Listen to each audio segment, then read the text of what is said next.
Assalamu alaikum wa rahmatullah wa barakatuh. Paix sur ceux qui suivent la guidée. Paix et bénédiction sur le prophète sallallahu alayhi wa sallam, sur ses compagnons, ses amis, sa famille, ainsi que sur tous ceux qui le suivront de bonne foi jusqu'au jour du jugement. Le message d'aujourd'hui il est un peu délicat parce que, inévitablement, mais je me dis tant pis, inévitablement ça va passer pour de l'arrogance. Ça va passer par un sentiment de supériorité. C'est inévitable en fait. Je peux pas dire ce que j'ai à dire sans que des gens en retirent ça et rien que ça. Parce que je remarque dans chaque audio de toute façon, par rapport aux commentaires ou aux réactions dans les spaces ou Twitter, enfin appelé X maintenant, qu'en fait, il y a des gens, ils retiennent une phrase, deux phrases, trois phrases, et ils font pas la synthèse des 25, 30, 35 minutes. Mais ça va pas m'empêcher de continuer à dire ce que j'ai à dire pour les gens qui font l'effort et qui arrivent à entendre le tout. Et tant pis pour ceux qui ne relèvent qu'une phrase ou l'autre, parce qu'ils écoutent de manière distraite et puis ils en sortent en disant... ignorant, émotif, raciste, etc., etc. Je peux pas m'arrêter pour les gens qui font pas l'effort. J'ai envie de dire, tant pis pour vous, et tant mieux pour les autres. Donc je vais vous dire un truc très cash en fait, dès le début. Plus le temps passe, plus en fait je me rends compte de deux choses, parce que ça concerne deux types d'individus. Je me rends compte que, pour plein de raisons, manque de temps, génération TikTok, et d'autres choses que je ne sais pas, parce que moi je vis un peu à l'écart du monde, donc je ne suis pas dans tous les paramètres. Mais premièrement, en fait, le niveau populaire, il est très bas. Le niveau populaire est très bas. Et quand c'est mêlé à de l'arrogance et à de la suffisance, c'est la catastrophe. C'est-à-dire quand on ne sait pas, et qu'on réalise qu'on ne sait pas, et qu'on admet qu'on ne sait pas, au moins on peut prêter l'oreille et se remettre en question. Parce qu'on dit, je suis trop pris par mon boulot, mes études, j'ai pas l'habitude, je suis pas d'une génération qui lit des livres ou des longs articles, ou qui prêtent l'oreille à des audios, des conférences d'1h30, 2 heures. Donc, je passe à côté de beaucoup de choses. De plus, je ne peux pas m'intéresser à tout. La religion, l'économie, l'intelligence artificielle, et ceci, et cela. Je dois me concentrer. Ça, on peut encore faire quelque chose. C'est-à-dire, les gens sont conscients de leur situation. Moi, souvent, je dis, quand je suis énervé, parce qu'il faut différencier en fait le Abou Rayhan audio calme et l'Abou Rayhan énervé, excédé en fait parfois par la médiocrité, par la lâcheté, par la bêtise en fait tout simplement. C'est vrai que il y a un côté, je dis pas que c'est bien, hein, mais il y a un côté terriblement, c'est comme une torture en fait. C'est une torture de faire face à l'ignorance. Mais en plus, c'est une ignorance qui est pas liée à des études spécifiques. C'est une espèce d'ignorance généralisée, où en fait, on remarque que chez des individus, il y a toute une partie, parce que vous savez, on est fait de multiples facettes. Il y a notre enfance, il y a notre milieu social, il y a nos études, il y a nos lectures, il y a nos fréquentations. Tout ça, ça forme un individu, l'ensemble. Souvent on me dit c'est quoi ton parcours, comment ça se fait, etc. Ben en fait, même s'il n'y a rien d'exceptionnel, j'ai eu une vie spéciale depuis petit, vécu dans beaucoup de pays, fréquenté des gens de beaucoup de cultures différentes, qui vont du Cambodge à la République dominicaine, en passant par l'Égypte, la Tunisie, l'Italie, bon.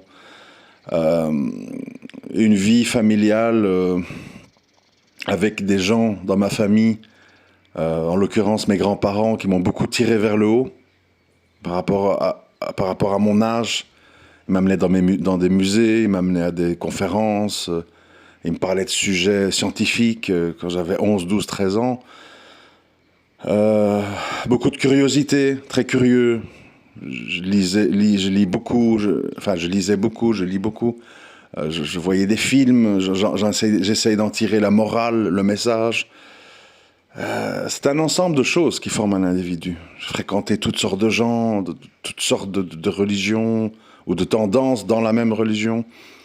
Donc c'est tout ça qui forme un individu. Quand vous avez une vie linéaire, avec un entourage linéaire, des lectures linéaires, fatalement, vous avez des trous, vous avez des manques. Et ça s'achète pas dans une école ou dans une formation en développement personnel. C'est la vie, en fait. C'est l'école de la vie. Et je vous disais donc que quand on ne sait pas, ça ne veut pas dire qu'on est con, ça veut dire qu'on n'a pas eu l'opportunité de savoir. Parce qu'on n'a pas le temps, parce que on a eu des enfants très jeunes, donc on a été très occupés jeunes. Vous voyez, chacun a sa vie. C'est pas une fatalité, le fait de ne pas savoir. C'est le fait d'accepter qu'on ne sait pas, d'accepter qu'on a une pensée fragmentée. Et là, on peut encore s'en sortir. Mais là où c'est triste, en fait, là où c'est...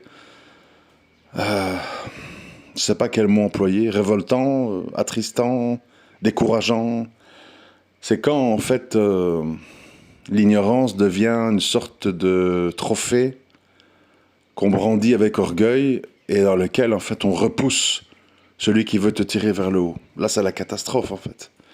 Parce que tu es dans la mélasse, tu t'en rends pas compte, et en plus, tu ne te rends pas compte que tu as besoin d'aide pour en sortir. Ça, c'est la fin de tout. Et il faut accepter. Moi, j'ai du mal, hein. Et il faut accepter que, parfois, les gens, des proches, n'importe, ils veulent pas, en fait. Ils aiment leur médiocrité, ils aiment leur fosse sceptique. Ils s'y accrochent, ils y trouvent une sorte de contentement. Et puis voilà.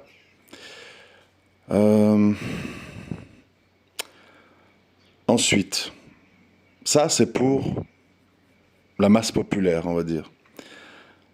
Alors l'autre chose qui était également inquiétante, si pas plus, c'est les gens qui sont catalogués comme les gens de savoir. Je pense aux savants ou aux spécialistes en économie, en religion, etc., etc. Quand en fait ces gens-là ont un savoir superficiel qui repose sur des convictions infondées ou décalées dans le temps. Bon, moi j'aime bien parler en exemple, hein, je m'excuse parce que sinon je me mets à la place, on ne comprend pas. Admettons, je suis un spécialiste politique, sociopolitique, et mes références ou mon analyse de la politique se réfère à la politique française, par exemple, hein, française, des années 80 à 2000. Donc les années Chirac, Mitterrand. C'est ça ma culture politique, c'est ça mon socle de connaissances. Eh bien, je vais avoir l'impression d'être un spécialiste de la politique. Je vais faire des analyses politiques, mais qui vont être incomplètes, voire fausses, alors que je passe pour un spécialiste, parce que je suis en décalage avec l'époque. On est dans une époque très spéciale, si on parle de politique, hein, on peut dire ça dans d'autres domaines, mais là on parle de politique. On est dans une époque très spéciale où on a un président qui est entré en fonction en 2017 très jeune, je crois 35-36 ans, et un Premier ministre encore plus jeune, Attal, avec tout ce que ça suppose en termes d'immaturité, en termes de téléguidage par des forces à l'arrière, etc. On n'est plus devant des vieux monsieur qui ont un background culturel comme Le Pen, Mitterrand, qui étaient des gens avec un socle, qu'on aime ou qu'on n'aime pas, ça c'est un autre débat, hein, mais qui étaient des gens construits. On est devant des gens déconstruits. Et donc, toute l'analyse change. Et c'est pour ça que j'essaie de vous expliquer que, malheureusement, La formule facile, c'est de dire, il faut laisser les choses aux spécialistes, ils savent tout, tu ne sais rien, écoute, obéis et ne réfléchis pas. Ça, on vous le dit partout.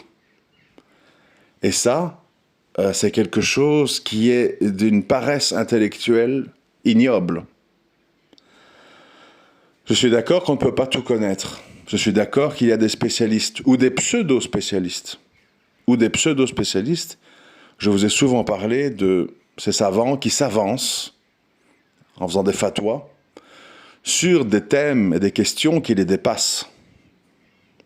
Et plutôt que de dire « ça me dépasse, je n'ai pas tous les éléments », ils se prononcent.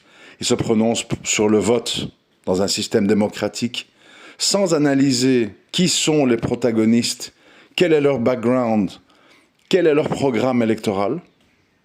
Ils se prononcent. Oui, les musulmans peuvent voter pour le moindre mal, celui qui sera le moins dommageable à la communauté musulmane. Point. C'est une catastrophe. Puis il n'y a pas que ça. Puis c'est l'argent, l'économie.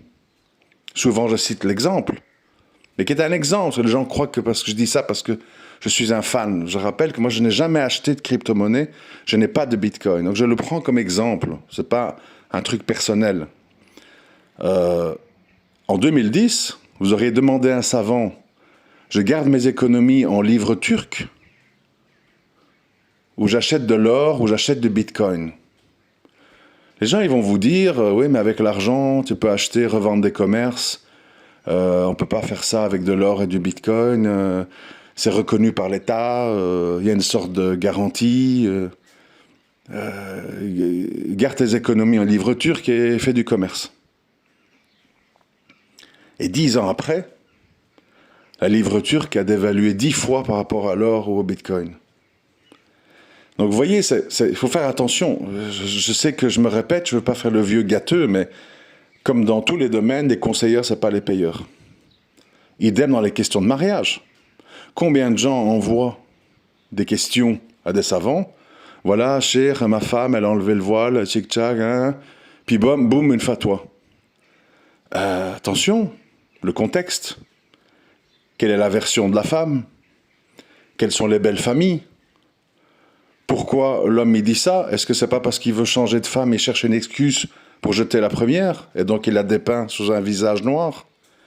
Vous voyez, dans la vie, ce que j'essaie de vous expliquer, dans tous les domaines, le manque de profondeur et le fait de croire qu'on est un spécialiste quand on n'en est pas un, ça peut être catastrophique. Pourquoi? Parce que les gens du petit peuple, ils vous prennent pour un spécialiste. Ils ont confiance en vous. Ils se disent, moi je ne sais pas, lui il sait. Et ça a des effets dévastateurs. Dans tous les domaines. Donc, ce que je voulais dire par là, c'est que aujourd'hui on le voit, enfin moi je le constate en fait. Je fais des raisonnements pour ceux qui suivent, je dis bien pour ceux qui suivent. Je fais des raisonnements très poussés sur plein de questions. Relations homme-femme, machin, les cultures, le racisme. Et je suis obligé de constater qu'il y a beaucoup de gens, pas tout le monde, heureusement, mais qu'il y a beaucoup de monde en fait, qui, même si je vulgarise, même si je prends un ton très proche du peuple, je ne suis pas là à parler, oui, salam, le prophète a dit, j'essaie d'être accessible, j'essaie d'être humain, j'essaie de vulgariser, comme on dit en français. Je remarque en fait qu'il y a un mur en verre, un plafond de verre, comme on dit en français. Il y a un plafond de verre dans lequel, une fois à un certain niveau, les gens perdent pied en fait. Et quand les gens perdent pied, soit ils décrochent, ils n'écoutent plus, soit ils font des jugements à l'emporte-pièce. C'est un con, il est raciste, qu'est-ce qu'ils disent il a des relents d'extrême droite, il parle comme eux. Vous savez, à cette histoire des parle comme eux, vous savez ce que j'ai dit hier? J'ai dit dans toutes ces histoires, là, les faits divers, l'expulsion d'Hassani Hussein, de l'imam de Tunisie, Majoubi et compagnie. J'ai dit normalement, si nous étions une communauté qui condamnait le blâmable et qui défendait le bien, nous aurions dû, avant les mécréants, condamner tout ça. Avant.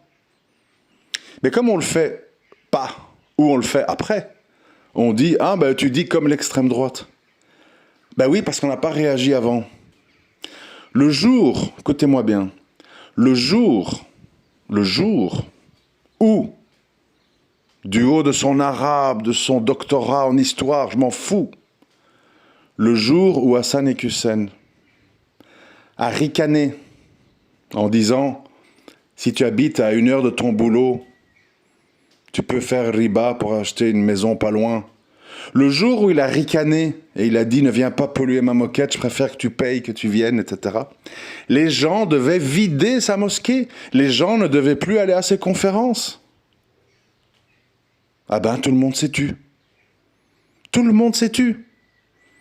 Quand Tariq Ramadan s'est baladé dans tous les plateaux télé, moratoire, ceci et cela, il n'y a pas de consensus sur la sodomie, tchic-tchac, personne n'a bougé. Il a fallu attendre qu'il avoue à la télévision des histoires de fesses pour qu'on dise « Ah, ben, on se désolidarise, hein, bon, finalement. » Et encore, pas tout le monde. Il y a encore beaucoup de gens qui ont dit « Oui, mais non, il faut pardonner son frère. C'est une cabale des Juifs pour le discréditer, Caroline Fourest, machin. » Donc en fait, comme on n'est pas dans le bon timing pour condamner le blâmable, eh ben, on est obligé de le condamner après les gens d'extrême droite.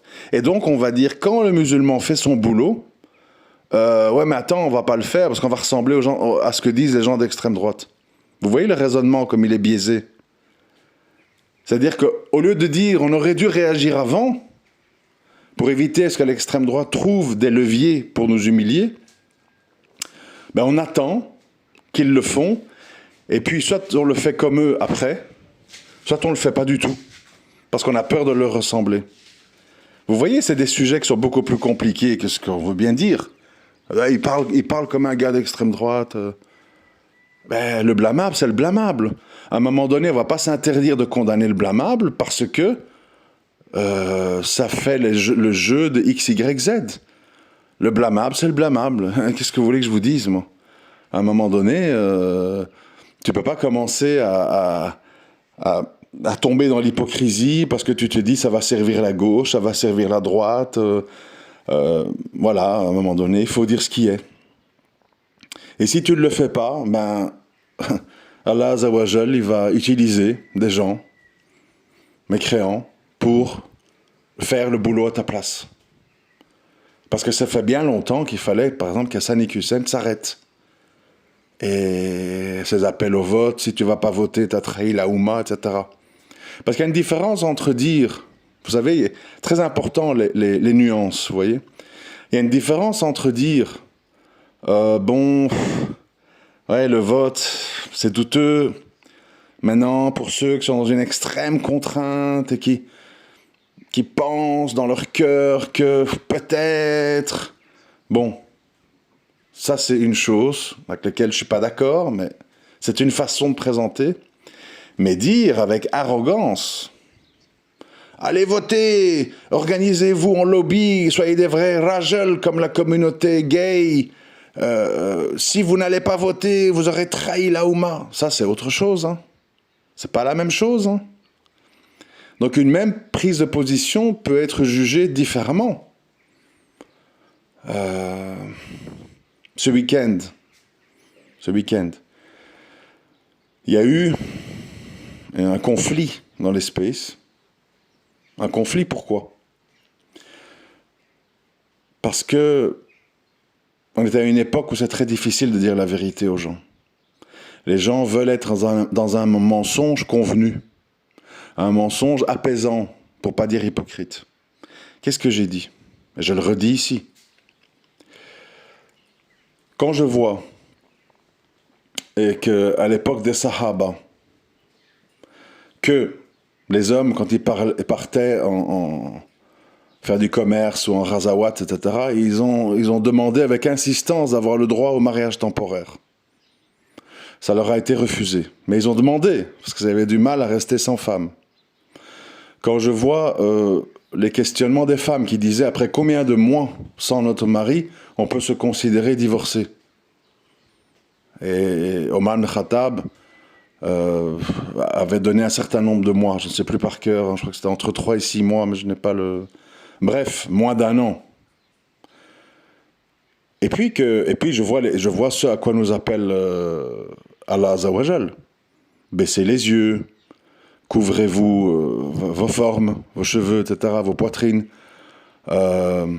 N'approchez pas de zina. Bon, ça veut dire quoi en fait? Ça veut dire quoi? Est-ce que vous croyez que pour comprendre ça, il faut avoir passé 45 ans à Médine, mes frères et sœurs? Non!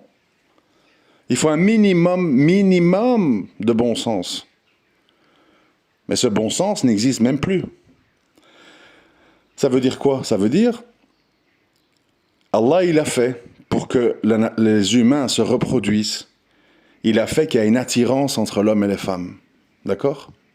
Et c'est voulu. C'est pas un péché, c'est pas de la perversion, je sais pas quoi. C'est voulu. C'est voulu. Et donc, quand tu es en présence de femmes étrangères ou d'hommes étrangers, il y a toute une série de mesures à prendre pour que cette attirance n'opère pas. Voile, pas embellir sa voix, ne pas porter de parfum, ne pas porter de talons qui claquent, etc. On va pas faire l'école maternelle. Hein. Bon. Donc ça veut dire quoi, la synthèse de tout ce que je viens de dire là? Ça veut dire que, biologiquement, l'être humain, l'homme ou la femme, sont programmés pour être attirés par l'autre sexe pour se reproduire. Donc, ça veut dire que dans la nature des choses, les êtres humains ne sont pas faits pour être célibataires longtemps. Quand ils le sont un peu, qu'est-ce qu'on dit? Il faut jeûner, il faut baisser les yeux, il faut patienter, il faut faire du dhikr, il faut faire du sport éventuellement, etc. Pour un certain temps, c'est-à-dire quelques mois, tout au plus. Et maintenant, nous avons des frères qui veulent faire passer pour normal et louable le fait d'être célibataire, mais pas que célibataire. Ils disent, et j'espère pour eux qu'ils ne mentent pas, ils disent, je suis célibataire depuis 5 ans, 6 ans, 7 ans, 10 ans, et il n'y a pas de masturbation, et il n'y a pas de visite de site X, et il n'y a pas de zina, et il n'y a pas de flirt et de chat avec des inconnus. Je suis tout propre, tout blanc. Depuis 7, 8, 9 ans. Tout va bien, je suis très calme, très relax, sabre. Allah m'a facilité. Si c'est vrai, alhamdoulilah. Remerciez Allah parce que sur certains aspects, vous êtes plus endurant que beaucoup de sahaba qui, au bout de quelques mois, demandaient la permission du mariage temporaire. Malheureusement, connaissant la nature humaine, du haut de mes 50 ans, je sais que c'est beaucoup de mensonges.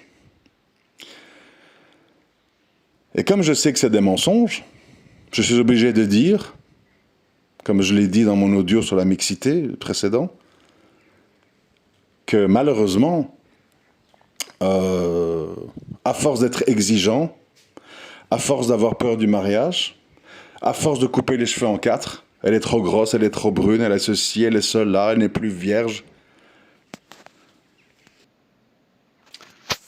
Désolé, j'ai été interrompu.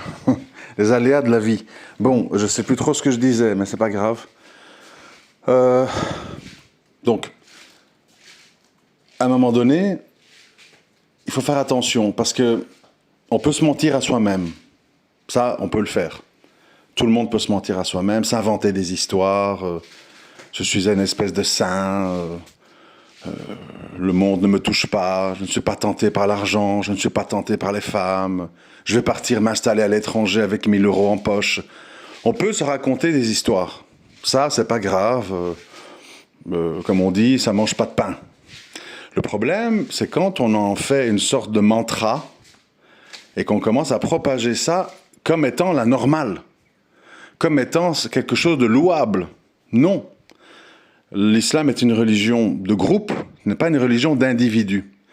Ça veut dire que si toi, pour une raison ou une autre, tu es asexué, tu es un homosexuel refoulé, tu as un taux de testostérone très bas, tu t'occupes matin, midi et soir, tu fais beaucoup de sport, ou je ne sais pas, peut-être dans un cas très particulier, tu ne peux pas prendre ce cas et le généraliser et dire faites comme moi, prenez votre temps, analysez tous les paramètres. Bon, déjà, voyons la réalité en face. Les gens n'ont pas beaucoup de choix. Les gens, ils ont du mal. On n'est pas comme à l'époque. Les gens, ils ont du mal à se rencontrer. Oui, ils ont facile à se rencontrer pour s'amuser. Mais ils ont du mal à se rencontrer quand c'est pour construire quelque chose dans la durée, avec des principes, etc. Si en plus tu rajoutes à ça des facteurs excluants, l'âge, l'origine, le passé, le caractère, les points de religion, ben inévitablement tu te retrouves devant une meute de frères célibataires qui sont de plus en plus désespérés. Et comme ils sont de plus en plus désespérés, ils adoptent des comportements déviants. Type, ce que j'ai dénoncé ce week-end, être dans des spaces mixtes, où on rigole, où on se coupe la parole, où des femmes deviennent des hommes, les hommes deviennent des femmes. T'as des femmes qui font la leçon. Tais-toi, laisse-moi parler, c'est mon tour. Crains Allah. Et le frère, oui, excuse-moi ma sœur. Bon, on est dans des trucs un peu comme ça, bizarroïdes, hein, qui sont en fait le fruit d'une gestation déviante. C'est pour ça que j'ai toujours dit dans mes audios, on peut parler des branches. Moi, je peux vous parler, voilà, de l'état des frères dans l'espace. Et je vais dire, c'est des castrats, c'est plus des hommes, ils sont source d'insécurité pour les femmes, qui les voient faibles, instables, qui vont certainement pas être sensibles à leurs avances parce que elles ont constaté toute leur faiblesse étalée en public. Donc c'est une mauvaise stratégie à tous les niveaux. Mais si on ne résout pas le problème en amont, qui est de faciliter les mariages et d'inciter au mariage jeune, etc., ben, tu ne résous pas le problème, parce que les gens étant en manque, entre guillemets, ils deviennent déviants. Cause à effet. Mais tout ça, vous voyez, imaginez, j'envoie une fatwa à un savant. Oui, cher, vous pensez quoi de la mixité dans les réseaux sociaux, des mariages tardifs S'il n'a pas tous ces paramètres-là, que les gens ont plein d'exigences, que les gens, comment je veux dire, se racontent qu'ils peuvent rester célibataires des 5, 6, 7 ans sans conséquences, mentalement, psychiquement, biologiquement. Si on ne tient pas compte de tout ça, dans le contexte européen, ou dans le contexte maghrébin, ou dans le contexte de Moyen-Orient, ce sont des contextes différents, des cellules familiales différentes, des éducations différentes, d'une perception de ce qu'est une femme attirante différente. Tu vas en Égypte, une belle femme, une femme attirante, est une femme qui a de la graisse, qui a un arrière-train important et qui donne l'image d'une mama matrone, maîtresse de maison. Les petites fifis anorexiques échappées des défilés de mode, ils n'en veulent pas. Ils disent non, pas pour moi, ça ne m'intéresse pas. Ici, c'est l'inverse. Ah, il ne faut pas qu'elle soit en surpoids, il ne faut pas qu'elle soit ci, il ne faut pas que ça. Enfin, ils veulent des robots préprogrammés, vous voyez, en laboratoire. Donc, il faut tenir compte aussi de la mentalité des gens et de leur perception des choses.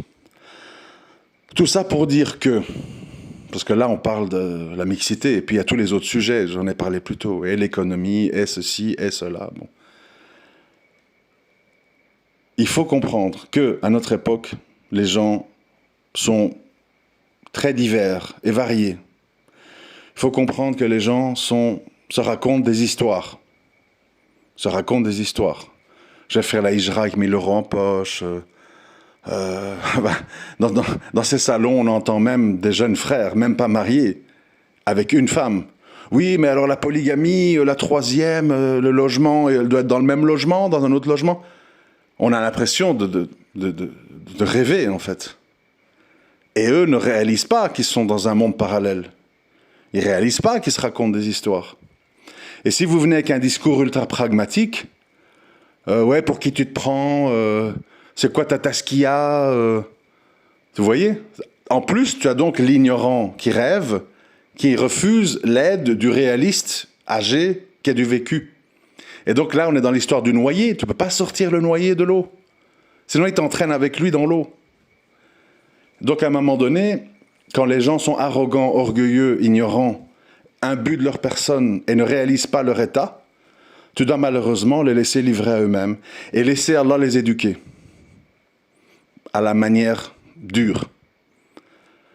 C'est pas de l'égoïsme, c'est pas de la méchanceté, c'est que tout simplement, comme on dit, tu ne peux pas forcer un âne à boire quand il veut pas boire. Tu lui ramènes de l'eau, tu lui mets le museau dans l'eau, il boit pas. Qu'est-ce que tu fais? Tu peux rien faire. Tu laisses l'eau là, voilà, les audios sont là avec les titres. Peut-être dans 4 ans, il m'enverra un mail, comme j'ai souvent, parenthèse. Abou Rayhan, je t'envoie un mail pour m'excuser. Il y a 4 ans, j'ai fait beaucoup de médisance sur toi. Aujourd'hui, j'ai évolué, j'ai grandi, je comprends mieux ce que tu as voulu dire. Qu'Allah me pardonne, qu'Allah te récompense. C'est très bien, mashallah, barakallahu fik. Donc tout ça est là. Peut-être vous réécouterez plus tard, ou vous y réfléchirez plus tard, c'est trop tôt. C'est pas de l'arrogance, mes frères et sœurs. Les gens croient que c'est de l'arrogance. Pour qui il se prend? C'est parce qu'il est blanc. Il veut nous rabaisser parce que nous sommes arabes. Les gens ne comprennent rien, en fait. Tu vois. C'est affligeant, en fait. C'est décourageant, parfois. C'est vrai. Mais c'est pas ça. C'est que je suis face à un constat. Je suis face à un constat qui me plaît ou qui me plaît pas. Il faut faire avec. Je ne suis qu'un être humain. Je suis pas Superman. Hein. Je fais ce que je peux, de la façon que je peux. Je me doute que ça sert à certaines personnes, et je me doute que c'est inutile avec d'autres personnes qui continueront à dire « c'est un flic, c'est une balance, c'est un astrologue, c'est un raciste, c'est un homme à femme, etc., etc., etc. » Tu peux rien y faire. À un moment donné, tu dois laisser les gens dans leur mélasse. Et ceux qui veulent en sortir, tu les sors de là de toute leur force, tu les nettoies, tu les habilles, tu les parfumes et tu les lances dans la vie. Les autres, tu peux rien faire. Ça, je voulais vous dire parce qu'il y a beaucoup de gens, en fait, ils ne comprennent pas. Ils me disent, mais arrête de perdre ton temps, arrête de t'énerver, ils n'en valent pas la peine, ils sont ingrats, tu leur donnes trop d'importance. C'est vrai, c'est vrai. Mais je continue à penser que dans ces audios ou dans des spaces, il y aura toujours l'une ou l'autre personne qui va être interpellée. Par exemple, j'ai fait un tweet. Je ne l'ai pas sous les yeux, mais ça disait quoi en substance? J'ai dit, et je le redis ici, très clairement, je le pense, je n'écris pas des choses que je ne pense pas. J'ai dit, honnêtement, si j'étais une femme, je serais terrifié par l'immaturité des hommes. Je ne sais plus ce que j'ai écrit après, j'ai oublié. Mais l'idée, c'est ça. Franchement, je le pense vraiment.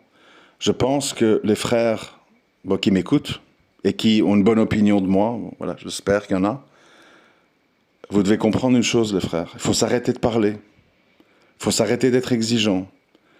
Il faut s'arrêter de s'inventer des histoires. Polygamie, machin, truc. Il faut commencer à devenir un peu sérieux, un peu stable.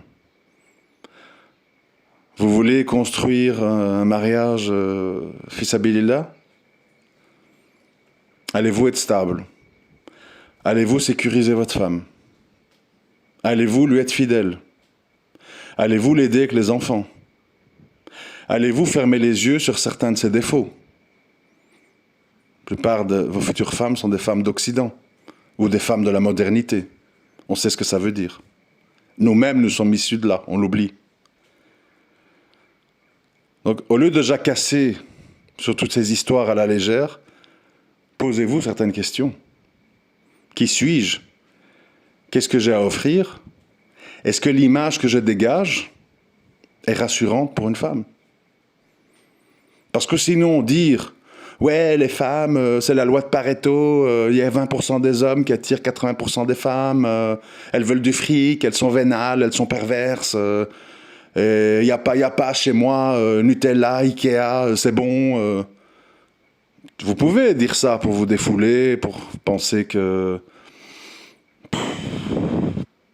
c'est bien, je sais pas. Mais ça va pas vous faire avancer en fait. Hein. Faut plutôt vous dire, voilà, on vient tous avec nos défauts, comment on va s'entraider, comment on va s'améliorer, sur quoi on est prêt à fermer les yeux les uns et les autres pour avancer ensemble. Est-ce qu'on va s'entraider avec les enfants? Ou toi tu vas rester couché devant FIFA 2024 pendant que madame se tape les biberons, les couches, les nuits blanches et les vomis et les machins? Il faut se poser toutes ces questions-là avant de dire « Ouais, ma femme, elle est plus dispo pour coucher. Moi, j'ai besoin d'une seconde épouse. » Parce que franchement, je ne sais pas si vous vous rendez compte, les frères, mais vous êtes pathétiques, en fait, hein, quand vous dites ça. Hein.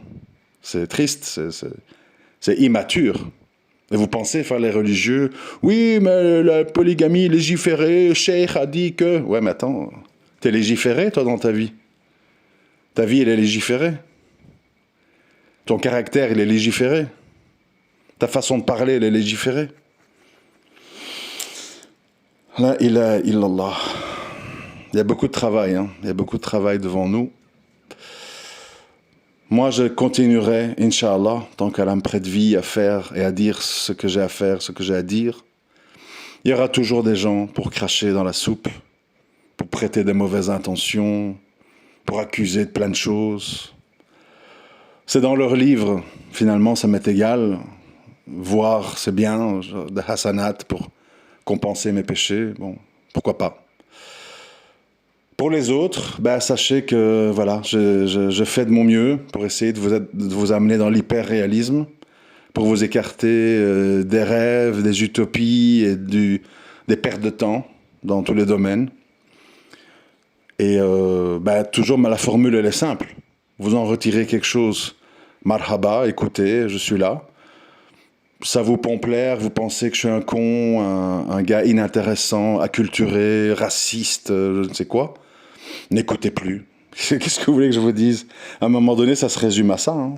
C'est simple. Chacun dit ce qu'il a à dire, chacun trouve son public, et chacun est écouté par les gens qui lui ressemblent.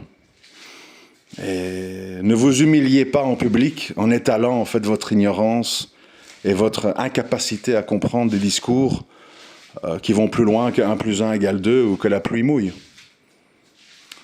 Restez dans votre niveau, restez entouré de gens de votre niveau, pensez que vous êtes la science infuse et que les autres sont des cons et que vous n'avez rien à apprendre d'eux. Moi, j'ai à apprendre de tout. J'apprends de tout le monde. Voilà, il y a un ouvrier qui est venu chercher un divan à jeter, j'ai appris de lui, je vois un film, j'apprends. Je rencontre un juif, j'apprends. Je rencontre un soufi, j'apprends, j'écoute, j'analyse, je suis ouvert. Je prends, je jette, j'accepte, je refuse, mais je ferme la porte à personne, moi. Tout est source d'enseignement dans la vie. Mais chacun son niveau, chacun son implication, et chacun son degré de profondeur. Et ça, on ne peut rien y faire, c'est l'école de la vie, je l'ai déjà dit. Et c'est à ceux qui ont eu l'opportunité de découvrir des choses, de les partager avec les autres, pour leur faire éventuellement, s'ils sont humbles et modestes, leur faire gagner du temps, tout simplement. Assalamu alaikum wa rahmatullahi wa barakatuh.